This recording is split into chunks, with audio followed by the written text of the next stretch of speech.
اسلام اور مسلمانوں کی پہلی ماں، تمام امتیوں کی پہلی ماں، حضور اقدس صلی اللہ تعالی علیہ وسلم، جن سے سب سے زیادہ محبت فرمانے والے ام المؤمنین حضرت سیدتنا خدیجۃ الکبریٰ رضی اللہ تعالی عنہا کے وصال کی تاریخ ہے۔ اسی مناسبت سے آج کی یہ محفل بھی رکھی گئی، اور یہ بھی رب تبارک و تعالیٰ کا کرم ہے، ایک اتفاق، کہ گزشتہ اتوار ہم حاضر ہوئے تو وہ تیسرے روزے کے بعد حاضر ہوئے، یعنی وہ دن حضرت خاتون جنت سیدہ طیبہ طاہرہ فاطمۃ الزہرا رضی اللہ تعالی عنہا کے وصال کی شب تھی، اور آج ہم حاضر ہوئے ہیں تو وہ خاتون کہ جو حضرت خاتون جنت سیدہ فاطمۃ الزہرا رضی اللہ تعالی عنہا کی والدہ ہے، وہ جو حسنین کریمین کی نانی جان ہے، وہ خاتون جو اسلام کی سب سے پہلی خاتون ہے، بلکہ روایتوں میں یہ ہے کہ اعلان نبوت کے بعد سب سے پہلے اسلام لانے والی، اسلام قبول کرنے والی حضرت سیدہ خدیجۃ الکبریٰ رضی اللہ تعالی۔ اسی لیے علماء فرماتے ہیں کہ گھر والوں میں، عورتوں میں سب سے پہلے حضرت خدیجۃ الکبریٰ یہ ایمان لانے والی، اور مردوں میں حضرت سیدنا صدیق اکبر رضی اللہ تعالی عنہ سب سے پہلے، اور بچوں میں حضرت مولائے کائنات مولا علی کرم اللہ تعالی وجہ الکریم سب سے پہلے انسان ہے۔ یہ تین اللہ تعالی علیہ وسلم گھر میں تشریف لائے اور حضرت سیدہ خدیجۃ الکبریٰ رضی اللہ تعالی عنہا کے ساتھ نماز ادا فرمائی۔ آپ نماز ادا فرما رہے یہ دونوں حضرات کہ اتنے میں مولائے کائنات مولا علی کرم اللہ تعالی وجہ الکریم تشریف لائے۔ آپ نے دیکھا، ملاحظہ فرمایا، پوچھا یہ کیا ہے؟ حضور اقدس صلی اللہ تعالی علیہ وسلم نے فرمایا کہ ہم ایک اللہ کی عبادت کرتے ہیں، اور یہ ہماری نماز ہے، یہ ہماری عبادت کا طریقہ ہے۔ مولا کائنات مولا علی کرم اللہ تعالی وجہ الکریم تشریف لے گئے، اور دوسرے روز ہی مولا کائنات مولا علی کرم اللہ تعالی وجہ الکریم بھی مشرف باسلام ہو گئے۔ اسی لیے علماء کرام فرماتے ہیں کہ یہ تین حضرات جو ہیں یہ سب سے پہلے اسلام قبول کرنے والے، اور عورتوں میں حضرت سیدہ خدیجۃ الکبریٰ رضی اللہ تعالی عنہا، جب جیسا وقت پڑا ایسے وقت میں حضور اقدس صلی اللہ تعالی علیہ وسلم کا آپ نے ساتھ دیا جب ہر کسی نے آپ کا ساتھ چھوڑ دیا تھا، سب نے ساتھ چھوڑ دیا۔ اسی لیے حدیث پاک میں ہے، بخاری میں بھی ہے، مسلم شریف میں بھی ہے، اور صحیح ستہ میں بھی یہ حدیث ہے۔ اس کا مفہوم یہ ہے کہ حضرت عائشہ صدیقہ رضی اللہ تعالی عنہا سے روایت ہے کہ ایک مرتبہ میں نے حضور اقدس صلی اللہ تعالی علیہ وسلم سے دریافت کیا کہ آخر کیا وجہ ہے کہ حضرت سیدہ خدیجۃ الکبریٰ رضی اللہ تعالی عنہا کے وفات کو، وصال کو تو عرصہ گزر گیا، زمانہ گزر گیا، مکہ مکرمہ میں ہی آپ کا وصال ہوا، اعلان نبوت کے 10ویں سال آپ کا وصال ہوا، لیکن مدینہ منورہ میں بھی حضور اقدس صلی اللہ تعالی علیہ وسلم ہمیشہ حضرت سیدہ خدیجۃ الکبریٰ رضی اللہ تعالی عنہا کو یاد فرمایا کرتے۔ حضرت عائشہ صدیقہ رضی اللہ تعالی عنہا فرماتی ہیں کہ حضور اتنا یاد فرماتے کہ ہم ازواج مطہرات کو حضرت سیدہ خدیجۃ الکبریٰ پر رشک آیا کرتا تھا۔ رشک کیا کرتے. تو ایک مرتبہ میں نے عرض کی کہ یا رسول اللہ صلی اللہ تعالی علیہ وسلم آخر کیا ماجرا ہے کہ ان کو گزرے ہوئے، ان کے انتقال کو، ان کی وفات، ان کے وصال کو تو زمانہ آپ انہیں اب بھی یاد کرتے. حضور اقدس صلی اللہ تعالی علیہ وسلم نے برجستہ ارشاد فرمایا کہ کیا میں اسے بھول جاؤں کہ خدیجہ ہی وہ ایک ایسی شخصیت ہے کہ جب ہر کسی نے میرا ساتھ چھوڑ دیا تھا تو اس نے میرا ساتھ نبھایا تھا، ہر طریقے سے میرا ساتھ اور میری مدد کی تھی، مال کے ذریعے سے، جان کے ذریعے سے، ہر طریقے سے میرا ساتھ دیا تھا، تو میں کیسے اسے بھلا دوں. اسی لیے مسند امام احمد ابن حنبل رضی اللہ تعالی عنہ، یہ ایک حدیث کی بڑی ضخیم کتاب ہے مسند امام احمد، اس میں ایک روایت منقول ہے کہ حضور اقدس صلی اللہ تعالی علیہ وسلم نے ارشاد فرمایا کہ میری ازواج مطہرات میں، یعنی تمام بیویوں میں سب سے زیادہ محبوب مجھے خدیجہ ہے، سب سے پیاری مجھے خدیجہ ہے، حضرت خدیجۃ الکبریٰ رضی اللہ تعالی عنہا کی وہ ذات گرامی. اور اسی لیے آپ دیکھیے کہ جب تک حضرت سیدہ خدیجۃ الکبریٰ رضی اللہ تعالی عنہا حضور کے نکاح میں رہی، اس وقت تک حضور نے اور دوسرا نکاح نہیں فرمایا. جب تک حضرت خدیجہ نکاح میں رہیں اور دوسرا نکاح نہیں فرمایا. آپ کے وصال کے بعد، ہجرت کے بعد پھر اور بقیہ نکاح فرمائے. لیکن جب تک کہ آپ باحیات تھی، نکاح میں تھی، نکاح میں تو انبیاء کرام علیہم الصلاۃ والتسلیم کا نکاح تو کبھی ٹوٹتا ہی نہیں. یہ ایک مسئلہ آ گیا تو میں بتا دوں، ہو سکتا ہے میری اس بات سے یہ بات سمجھ میں آئے کہ ان کے وصال کے بعد کیا نکاح ختم ہو گیا. ایسا نہیں ہے. انبیاء و مرسلین علیہم الصلاۃ والتسلیم کی ازواج مطہرات، یہ اس رہتی دنیا میں بھی ان کی ازواج مطہرات ہے اور جنت میں بھی ان کے ساتھ رہے گی. جنت میں بھی ان کا ساتھ انہیں نصیب ہوگا. ان انبیاء کرام کی وہ ازواج مطہرات بن کر وہ جنت میں بھی رہیں گی. اسی لیے تو حضور اقدس صلی اللہ تعالی علیہ وسلم ارشاد فرماتے ہیں کہ ان اللہ حرم علی الارض ان تأکل اجساد الانبیاء، کہ بے شک اللہ تبارک و تعالی نے زمین پر حرام فرما دیا ہے کہ وہ انبیاء کرام علیہم السلام کے جسموں کو کھائے. کیوں؟ فنبی اللہ حی یرزق، اس لیے کہ اللہ کے نبی زندہ ہے اور رزق دیے جاتے، وہ اپنی قبروں میں اسی طریقے سے زندہ ہے، اسی طریقے سے زندہ ہے. جس طرح وہ زمین کے اوپر باحیات تھے اسی طریقے سے وہ قبر میں بھی زندہ ہے. کوئی الگ زندگی نہیں، ویسے ہی زندگی ہے. بس کل نفس ذائقۃ الموت، یہ اللہ کا فرمان ہے. تو فرمان عالی شان ہے، تو رب کے فرمان کے مطابق ایک آن کے لیے ان کو موت آئی، پھر دوبارہ وہ اسی طریقے سے باحیات ہے. ایک آن کے لیے موت آئی، اس لیے کہ ہر جان کو موت آنی ہے، تو ایک آن کے لیے موت آئی. لیکن یہ جو زندگی ہے وہ ویسی ہی حیات ہے جس طرح زمین کے اوپر وہ باحیات تھے، صحابہ کرام کے درمیان باحیات تھے، ویسے ہی وہ وہاں پر بھی قبر میں بھی باحیات ہیں. اسی لیے روایتوں میں یہ بھی ہے کہ وہ اس طریقے سے باحیات کہ آپ کے یعنی حضور اقدس صلی اللہ تعالی علیہ وسلم کے ظاہری پردہ فرمانے کے بعد بھی حضور کی ازواج مطہرات کسی اور سے نکاح نہیں کر سکتی.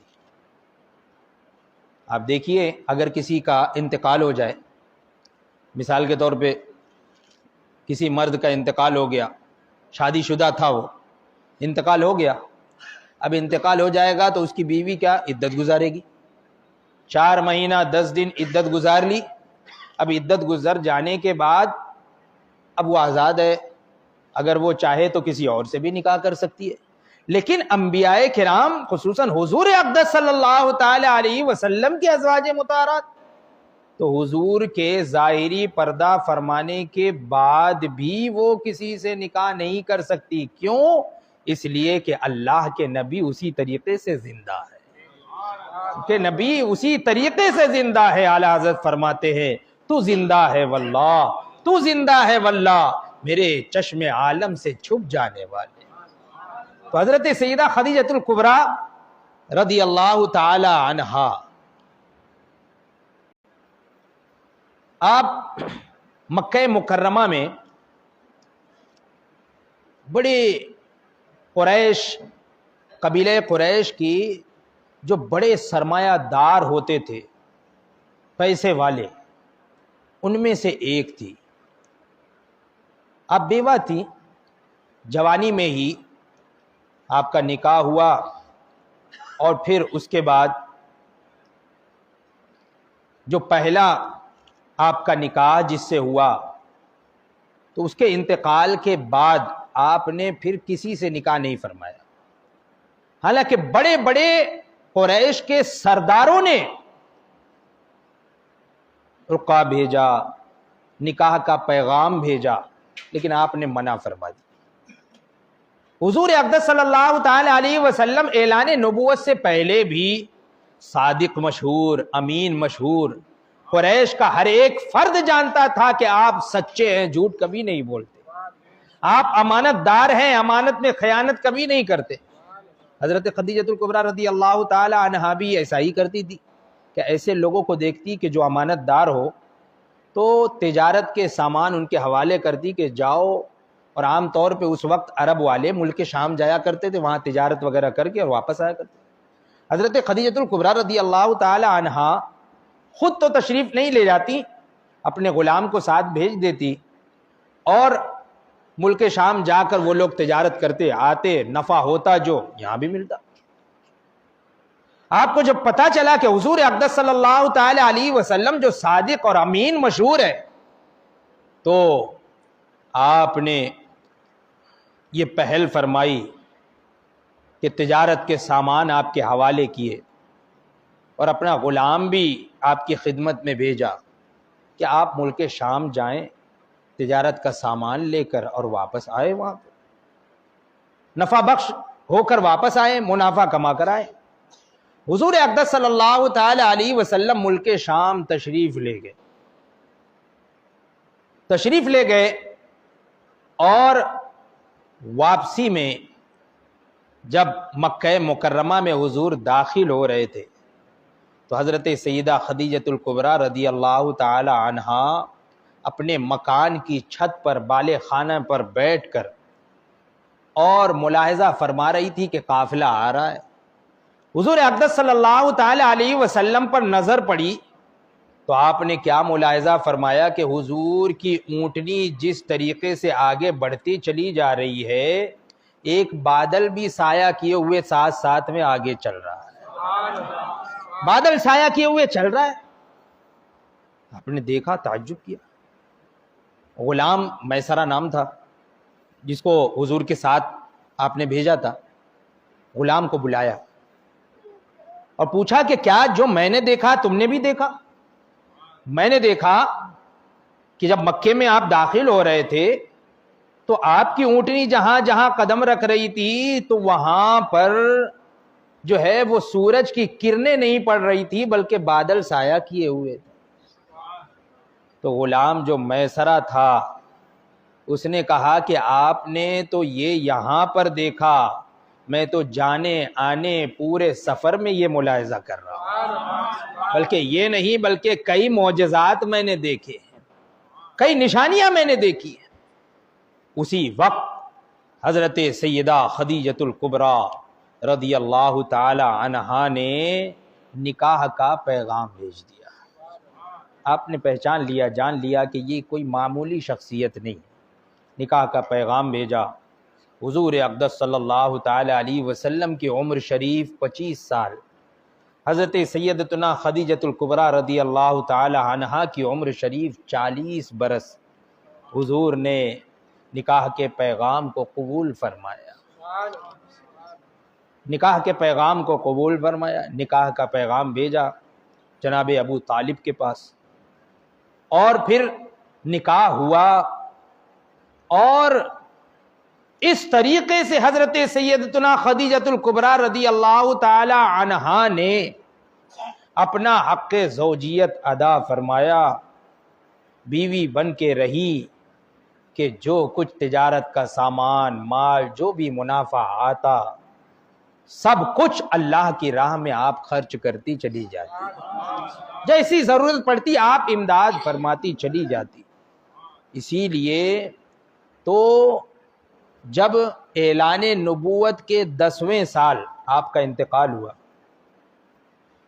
انتقال کے قریب حضور اقدس صلی اللہ تعالی علیہ وسلم تشریف لائے، غمگین ہے، سرہانے بیٹھے، تسلی دی اور جنت کی بشارت دی، اور یہ بھی بشارت دی کہ جس طریقے سے میں تمہارا شوہر اس دنیا میں ہوں، جنت میں بھی تمہارا شوہر ہے، یہ بشارت عطا فرمائی۔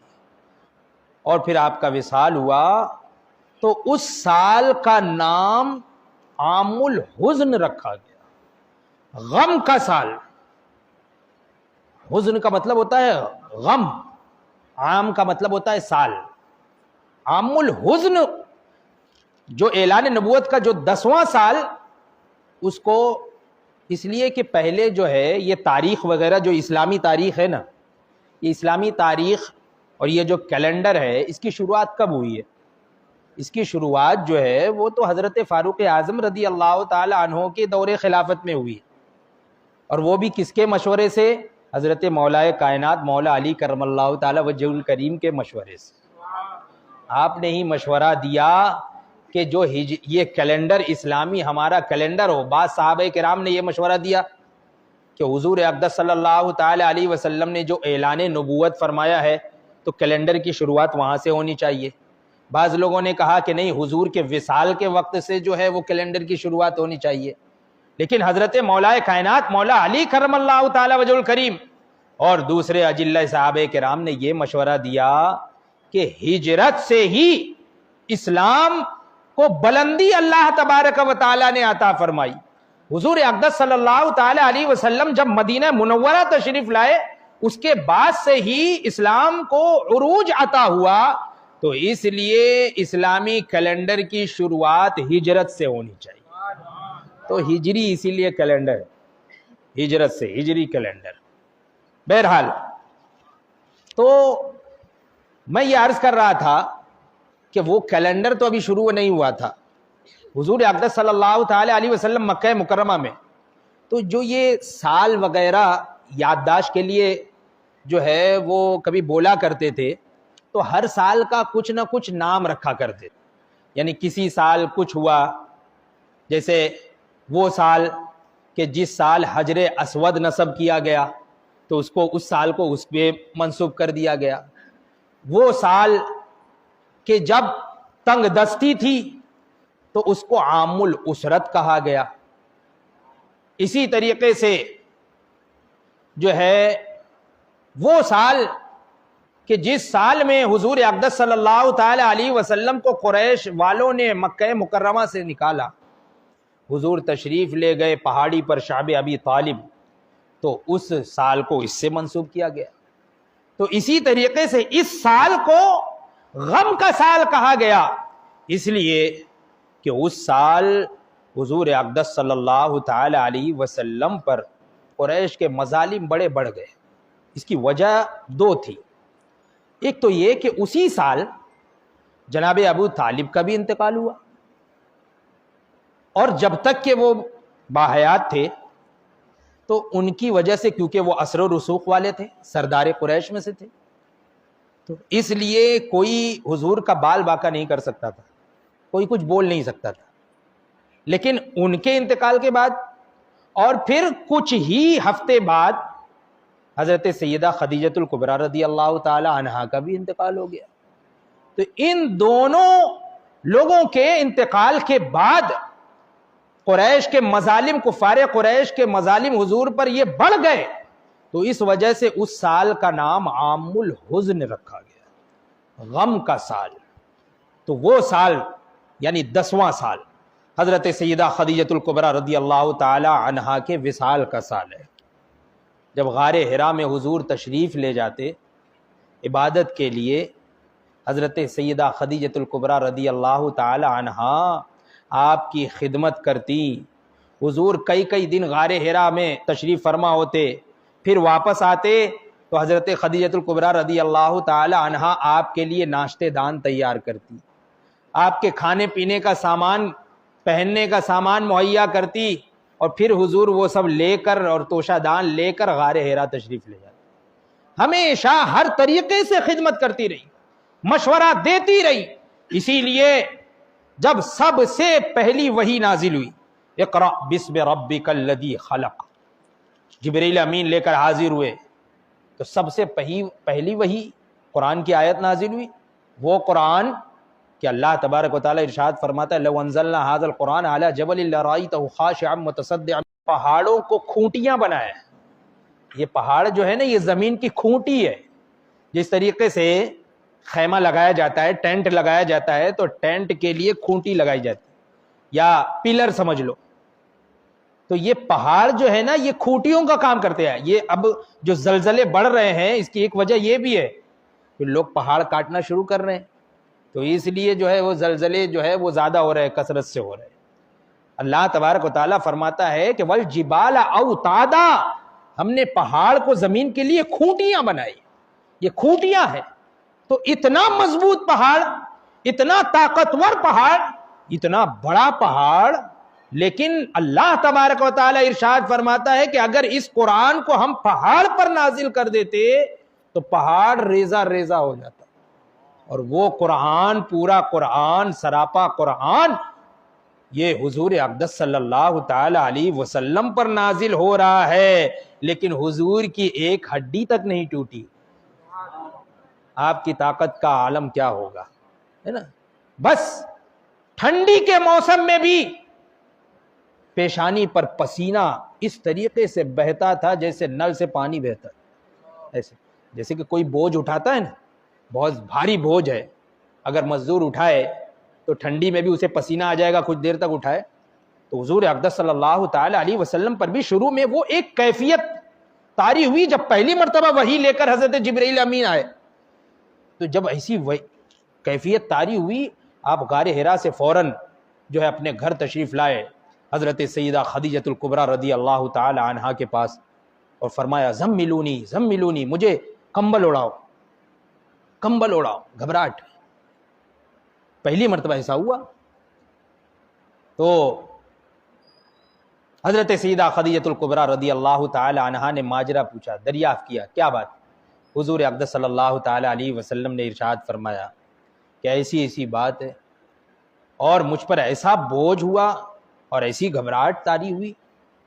تو اس وقت بھی ڈھارس دلانے والی ذات حضرت سیدہ خدیجۃ الکبریٰ رضی اللہ تعالی عنہا کی فرماتی ہیں کہ فکر مت کیجئے، آپ تو صادق ہیں، آپ تو امانت دار ہیں، آپ امین ہیں، آپ نے کسی پر ظلم نہیں کیا ہے، آپ مظلوموں کا ساتھ دینے والے ہیں، آپ ہمیشہ اچھا کام کرنے والے ہیں۔ اللہ تبارک و تعالی آپ کو یوں رائے گا نہیں جانے دے گا، اللہ آپ کی حفاظت فرمانے والا ہے۔ اور پھر اپنے چچا کے پاس لے گئیں، تو وہ کتابوں کا، ورقہ بن نوفل، تو انہیں کتابوں کا علم تھا۔ تو جب انہوں نے یہ سب سچویشن دیکھی تو آپ نے، ورقہ بن نوفل نے کہا کہ یہ تو وہی فرشتہ ہے کہ جو اللہ کے نبیوں کے پاس اللہ کی وحی لے کر آتے ہیں، یعنی حضرت جبرائیل امین۔ انہوں نے بتایا، یعنی یہ نشانی ایک ظاہر ہو گئی کہ یہ اللہ کے نبی ہے۔ تو سب سے پہلے معلوم ہوا حضرت سیدہ خدیجۃ الکبریٰ رضی اللہ تعالیٰ۔ یہی نہیں بلکہ ایک مرتبہ غار حرا میں حضور اقدس صلی اللہ تعالی علیہ وسلم عبادت میں مصروف ہیں، اور یہاں حضرت سیدہ خدیجۃ الکبریٰ رضی اللہ تعالی عنہا جب زیادہ دن ہو جاتا نا اور حضور تشریف نہیں لاتے، تو خود حضرت سیدہ خدیجۃ الکبریٰ رضی اللہ تعالی عنہا ناشتہ دان بنا کر، کھانے پینے کے سامان بنا کر لے کر اور غار حرا جاتی۔ غار ہیرا کہاں ہے؟ کوئی زمین پہ نہیں ہے، کتنا اونچائی پر۔ آج کے دور میں حالانکہ کتنا سب بن گیا ہے، پھر بھی کتنی مشکل ہوتی ہے اوپر چڑھنے، کتنی اونچائی پر، پہاڑ کی بالکل چوٹی پر جا کر پھر تھوڑا نیچے جائیں تو اس کے بعد پھر غار ہیرا آپ کو ملے گا۔ حضرت سیدہ خدیجۃ الکبریٰ رضی اللہ تعالی عنہا تنہا جاتی ناشتے دان لے کر، اور حضور اقدس صلی اللہ تعالی علیہ وسلم غار ہیرا میں عبادت گزار ہوتے، عبادت میں مصروف ہوتے، حضرت سیدہ خدیجۃ الکبریٰ ناشتہ لے کر آتی، کھانا لے کر آتی، خدمت کرتی۔ ایک مرتبہ حضور اسی طریقے سے کئی دنوں تک عبادت کر رہے غار ہیرا میں، یہاں حضرت سیدہ خدیجۃ الکبریٰ رضی اللہ تعالی عنہا نے ناشتہ تان تیار کیا، سالن تیار کیا، کچھ اور کھانے کی چیزیں تیار کی، اور غار ہیرا کی طرف آپ نے کوچ کیا۔ وہاں آپ کا کوچ کرنا تھا، یہاں جبریل امین حاضر ہوئے، جبریل امین حاضر ہوئے، حضور اقدس صلی اللہ تعالی علیہ وسلم کی خدمت میں حاضر ہوئے اور عرض کی کہ یا رسول اللہ صلی اللہ تعالی علیہ وسلم، آپ کی زوجہ حضرت خدیجہ سالن اور کچھ کھانے کا سامان آپ کی خدمت میں لے کر آ رہی ہے، خدمت میں لے کر آ رہی ہیں، اور رب تبارک و تعالی نے حکم فرمایا ہے کہ انہیں اللہ تبارک و تعالی کا سلام پیش کرو۔ اللہ تبارک و تعالی نے انہیں سلام بھیجا ہے اور میں بھی انہیں سلام بھیجتا ہوں۔ وہ ذات گرامی حضرت سیدہ خدیجۃ الکبریٰ رضی اللہ تعالی عنہا کی ہے کہ رب جنہیں سلام بھیجے، حضرت جبریل امین سلام بھیجے، وہ حضرت سیدہ خدیجۃ الکبریٰ۔ اور کیوں نہ ہو، جتنی بھی اولادیں حضور کی جتنی بھی اولاد، سب کے سب سوائے حضرت سیدنا ابراہیم رضی اللہ تعالی عنہ کے، آپ کی اولاد میں سے ایک فرزند حضرت سیدنا ابراہیم رضی اللہ تعالی عنہ، یہ حضور کی اولاد میں سے ایک فرزند، یہ حضرت سیدہ ماریہ قبطیہ رضی اللہ تعالی عنہا کے وطن سے، ان کے علاوہ بقیہ جتنی بھی اولاد ہیں سب کے سب حضرت سیدہ خدیجۃ الکبریٰ رضی اللہ تعالی عنہا کے ہی وطن سے، سب حضرت کے، انہی میں حضرت سیدہ فاطمۃ الزہرا بھی ہے، حضرت خدیجۃ الکبریٰ رضی اللہ تعالی عنہا کی وہ صاحبزادی۔ تو مدینہ منورہ میں بھی حضرت عائشہ صدیقہ فرماتی ہیں کہ مدینہ منورہ میں بھی حضور اقدس صلی اللہ تعالی علیہ وسلم جب اونٹ ذبح فرماتے، جانور ذبح فرماتے، تو جب گوشت تقسیم فرماتے تو کچھ حصہ حضرت سیدہ خدیجۃ الکبریٰ رضی اللہ تعالی عنہا کے سہیلیوں کو بھی بھیجا کرتے۔ دیکھیے کتنی جو ہے بہترین یہ یاد کرنا ہے، کیسا یاد کرنا ہے۔ کوئی اگر اس دنیا سے چلا، والدین اگر رخصت ہو گئے تو ان کے دوستوں سے بھی جو ہے وہ سلام کلام کرتے رہنا چاہیے۔ حضور اقدس صلی اللہ تعالی علیہ وسلم حضرت سیدہ خدیجۃ الکبریٰ رضی اللہ تعالی عنہا کے بھی گھر والوں کو یاد فرمایا کرتے، یہاں تک کہ غالباً ترمذی شریف میں نے یہ حدیث پڑھی کہ آپ کی دور کی کوئی رشتہ دار ایک مرتبہ تشریف لائی اور ان کی آواز جو ہے وہ بالکل حضرت سیدہ خدیجۃ الکبریٰ سے ملتی تھی۔ حضور اقدس صلی اللہ تعالی علیہ وسلم کہیں باہر تشریف لے گئے تھے، وہ آئی گھر میں، تو حضور جب باہر سے گھر میں تشریف لانے لگے تو آواز سنی تو فوراً گھر میں داخل ہوئے اور فرمایا کہ کیا خدیجہ آئی ہے؟ حالانکہ خدیجۃ الکبریٰ رضی اللہ تعالی عنہا کے وصال کو عرصہ ہو گیا۔ یعنی کیسے یاد فرمایا کرتے تھے، کیسی محبت تھی حضور اقدس صلی اللہ تعالی علیہ وسلم کے دل میں حضرت سیدہ خدیجۃ الکبریٰ رضی اللہ تعالی۔ اپنے ہاتھوں حضور بھی ہم سے راضی ہو جائے، اور حضور راضی ہو تو اللہ بھی ہم سے راضی ہو جائے۔ اللہ تبارک و تعالی ہم تمام لوگوں کو، ان اہل بیت گھر کی عورتوں کو، ان سیدات، ان خاتون کے نقش قدم پر چلنے کی توفیق عطا فرمائے، اور اسی طریقے سے جس طرح حضرت سیدہ خدیجۃ الکبریٰ نے حضور اقدس صلی اللہ تعالی علیہ وسلم کا ساتھ نبھایا، ہر طریقے سے ساتھ نبھایا، آج کی ہماری ماں اور بہنوں کو بھی اللہ تبارک و تعالی اسی طریقے سے ہر خوشی میں، ہر غم میں اپنے شوہر کا ساتھ نبھانے کی توفیق عطا فرمائے۔ وآخر دعوانا ان الحمد للہ رب العالمین۔